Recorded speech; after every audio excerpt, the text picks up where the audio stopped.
Naglabas ng pahayag ang Seagate Engineering and Build Systems, ang kumpanyang may hawak sa DMV Emerald, yun po ang dredger na dumaong sa Lobo, Batangas.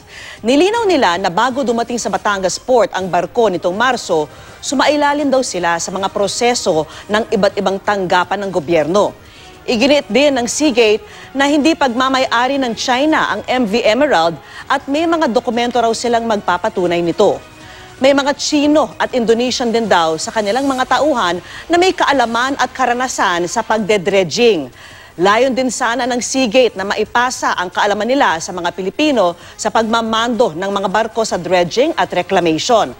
Taliwas daw sa mga sabi-sabi na may nasira silang bahura, napatunayan naman daw sa underwater inspection na walang bahura kung saan dumaong ang MV Emerald.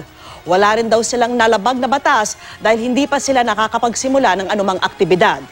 Humihingi sila ng paumanhin sa mga residente at sa alkalde ng Lobo na agad daw silang ikinonekta sa mga Chinese vessel na nasa ating mga karagatan. Hinihimok nila ang komunidad na imbestigahan muna ang mga ito para hindi lumikha ng pangamba at para hindi rin makaapekto sa ating mabuting ugnayan sa ibang bansa.